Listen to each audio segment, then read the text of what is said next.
German research centre for Jio science GFZ এর তথ্য মতে বাংলাদেশে 5.7 মাত্রার একটি ভূমিকম্প অনুভূত হয়েছে। ভূমিকম্পটির উৎপত্তি স্থলের গভীরতা ছিল প্রায় 10 কিলোমিটার। আজ সকাল প্রায় 10টা 38 মিনিটে ঢাকা সহ দেশের বিভিন্ন জেলায় কম্পন অনুভূত হয়।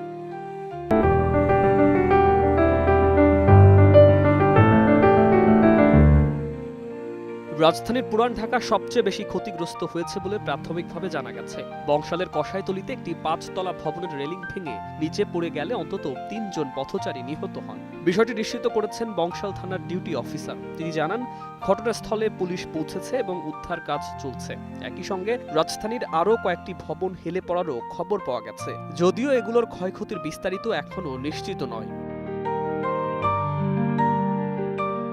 ভূমিকম্পের সময় আতঙ্কে অনেক মানুষ ঘরবাড়ি থেকে বের হয়ে রাস্তায় নেমে আসেন। বিশেষ করে ঢাকার উঁচু ভবনগুলোতে তীব্র ধাক্কা অনুভূত হয়। অনেকেই লিফট ব্যবহার না করে সিঁড়ি দিয়ে নেমে আসতে থাকেন। হাইরাইজ বিল্ডিং এর উপরের তলায় থাকা মানুষজন মুহূর্তের জন্য দিশেহারা হয়ে পড়েন। ধাম করে একটা আওয়াজ হয়েছে, এই আওয়াজের সাথে সাথে মানে সব কাঁপি উঠছে। পরে কয়ে তাড়াতাড়ি বাইরে মানে আতঙ্ক হয়ে গেছে সব, মানে আর কয়েক সেকেন্ড থাকলে মানে কাম সারি যেত। আল্লাহ বাঁচাইছে।